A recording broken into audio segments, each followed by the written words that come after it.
नमस्कार, prime news के digital platform पर आप सभी का स्वागत है। मैं हूं आपके साथ अब्दुल समद इसरार। पाकिस्तान की सेना हमेशा अपने नाम के साथ बड़ी बड़ी बातें करती है, लेकिन सच है कि ये बातें सिर्फ दिखावा है।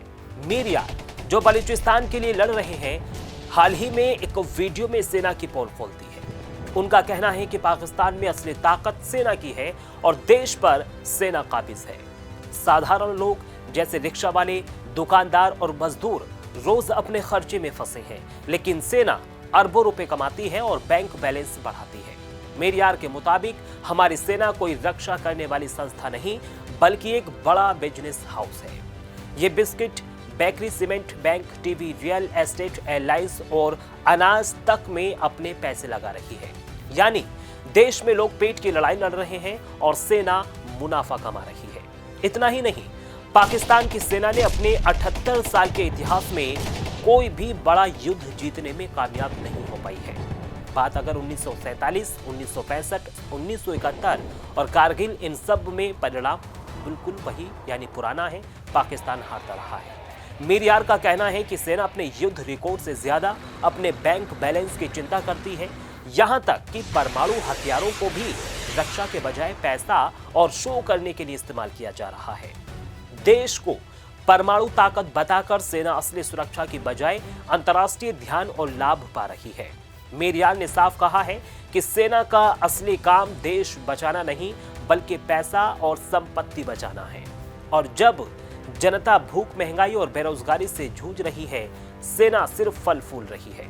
सोशल मीडिया पर यह वीडियो वायरल होने के बाद अब तमाम तरह की चर्चाएं तेज हो गई हैं। कुछ लोग इसे साहसिक मान रहे हैं और कुछ इसे सेना के खिलाफ अफवाह कह रहे हैं। लेकिन एक बात तो साफ है, पाकिस्तान में अब सवाल उठ रहे हैं कि देश की प्राथमिकताएं क्या हैं और असली ताकत कौन चला रहा है। अब सोचिए, अगर सेना सच में देश बचाने में इतनी मशगूल होती तो क्या आम आदमी इतनी तंगी और महंगाई में जी रहा होता? मीर यार का कहना है कि पाकिस्तान में सेना और आम आदमी के बीच की खाई इतनी बड़ी हो गई है कि जैसे अमीर और गरीब के बीच कोई नदी बह रही हो। सेना की कंपनियां और कारोबार अरबों कमाते हैं, लेकिन वही लोग जो सड़कों पर रिक्शा खींचते हैं, वो हर महीने पेट भरने की सोच रहे हैं। यहां तक कि सेना अपने साम्राज्य में टीवी चैनल भी चला रही है, जिनसे लोग सोचते हैं कि सेना देश की रक्षा कर रही है, लेकिन असल में वो सिर्फ और सिर्फ प्यार और पैसा कमाने का तरीका है। मीर यार ने कहा है कि सेना का असली लक्ष्य देशभक्ति नहीं, बल्कि विदेशी संपत्ति और अवैध कमाई की रक्षा करना है। देश में हर साल नई आर्थिक समस्याएं आती हैं, लेकिन सेना का बैंक बैलेंस लगातार बढ़ता जा रहा है। जब देश IMF और विदेशी मदद के लिए गुहार लगा रहा है, सेना शांति से अपने कारोबार में मुनाफा कमा रही है।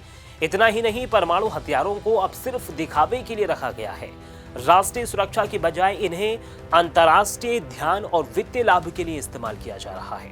मीर यार का कहना है कि ये स्थिति देश के लिए खतरनाक साबित हो सकती है, क्योंकि सेना के पास जितनी ताकत है वो उसे देश बचाने में नहीं, बल्कि अपने कारोबार और पैसे बढ़ाने में लगा रही है।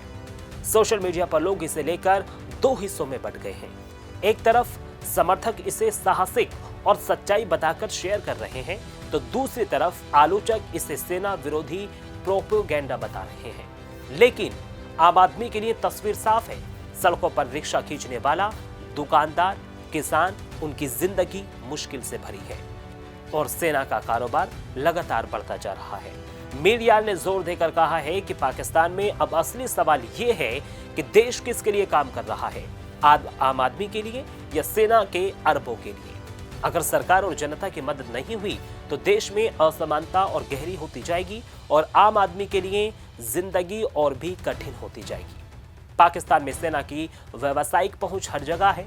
आप इसे सीधा इस तरह समझ सकते हैं, सेना सिर्फ देश की सीमाओं की रक्षा नहीं कर रही, बल्कि हर बड़ी और छोटी उद्योग इकाई में हाथ डाल रही है। बिस्किट फैक्ट्री से लेकर बैंक तक, टीवी चैनल से लेकर एयरलाइन तक, सब कुछ सेना के नियंत्रण में है। इसका मतलब साफ है कि आम आदमी जो दिन भर काम करता है, उसकी मेहनत का लाभ सेना के खाते में जाता है। मीर यार ने कहा है कि इस वजह से पाकिस्तान की अर्थव्यवस्था भी अस्थिर है, डगमगा जाती है। देश लगातार विदेशी सहायता के लिए गुहार लगा रहा है और जनता महंगाई और बेरोजगारी से जूझ रही है। तो वहीं सेना हर साल और अधिक अमीर होती जा रही है। जैसे ही देश की जनता परेशान होती है, सेना का साम्राज्य और भी मजबूत होता है। सेना का युद्ध रिकॉर्ड भी हमेशा सवाल उठाता रहा है। 1947 की पहली लड़ाई में पाकिस्तान ने ज्यादा कुछ हासिल नहीं किया। 1965 और 1971 के युद्धों में भी सेना को भारी नुकसान झेलना पड़ा। कारगिल में भी नतीजे खराब रहे। मीर यार का कहना है कि सेना युद्ध क्षेत्र में जितनी कमजोर रही है, उतनी ही व्यावसायिक दुनिया में मजबूत और चालाक साबित हुई है। मीर यार का यह भी कहना है कि पाकिस्तान के परमाणु हथियार अब सुरक्षा के लिए नहीं, बल्कि रणनीतिक और आर्थिक लाभ के लिए इस्तेमाल होते हैं। ये हथियार राष्ट्रीय सुरक्षा कवच नहीं, बल्कि विदेशी निवेश और अंतर्राष्ट्रीय ध्यान पाने का साधन बन गए हैं। देश का असली रक्षा काम अब पैसे और संपत्ति बचाने में बदल गया है। सरल शब्दों में कहें तो जनता पेट के लिए लड़ रही है और सेना अरबों कमाने में। ये असमानता हर दिन बढ़ती जा रही है। मीर ने कहा है कि अगर पाकिस्तान में सत्ता और जवाबदेही की व्यवस्था नहीं सुधरी तो आम आदमी का हाल और भी ज्यादा खराब हो जाएगा। पाकिस्तान में सेना की यह व्यावसायिक पहुंच सिर्फ और सिर्फ बड़े शहरों तक सीमित नहीं है। छोटे शहरों और गांवों में भी सेना के उद्योग व्यापार का असर देखा जा सकता है। यह असर इतना व्यापक है कि आम आदमी अपनी रोजमर्रा की जिंदगी में भी इसे महसूस करता है। जब लोग अपने रोजमर्रा के खर्चों पर जरूरतों के लिए जूझ रहे होते हैं, तो वहीं दूसरी ओर सेना अपने कारोबार में नई कंपनियां, नए उद्योगों और निवेशों के जरिए अरबों कमा रही होती है। मीर यार ने स्पष्ट किया है कि पाकिस्तान की स्थिति केवल एक आर्थिक समस्या नहीं है, ये एक राजनीतिक और सामाजिक समस्या भी है। सेना का व्यावसायिक विस्तार सीधे तौर पर देश की लोकतांत्रिक प्रक्रियाओं को प्रभावित कर रहा है। जब सेना इतनी संपत्ति और ताकत जमा कर लेती है, तो उसका असर सरकार और नीतियों पर भी पड़ता है, जिसका नतीजा ये है कि आम आदमी की आवाज दब जाती है। चाहे रिक्शा वाला हो, किसान हो, उनकी समस्याओं पर कोई भी ध्यान नहीं दिया जाता।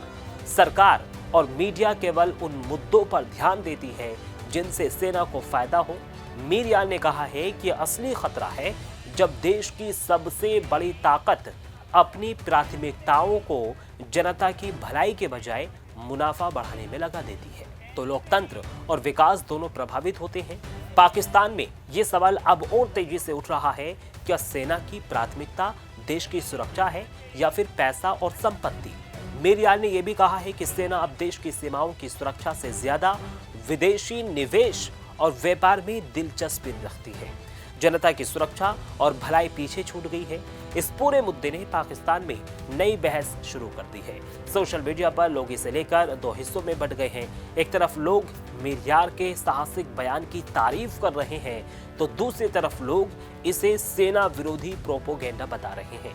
लेकिन आम आदमी के लिए तस्वीर साफ है, क्लियर है। उनके लिए यह केवल एक लड़ाई है अपनी रोजमर्रा की जिंदगी को जीने की। मीर यार ने जोर देकर कहा है कि अगर ये स्थिति जारी रही तो आने वाले समय में असमानता और भी गहरी होगी। आम आदमी के लिए हालात और मुश्किल हो जाएंगे। उन्होंने कहा है कि पाकिस्तान में असली सवाल ये है, क्या देश की ताकत और संसाधन जनता की भलाई के लिए इस्तेमाल होंगे या फिर केवल और केवल सेना के मुनाफे और संपत्ति के लिए। फिलहाल मुझे दीजिए इजाजत। नमस्कार।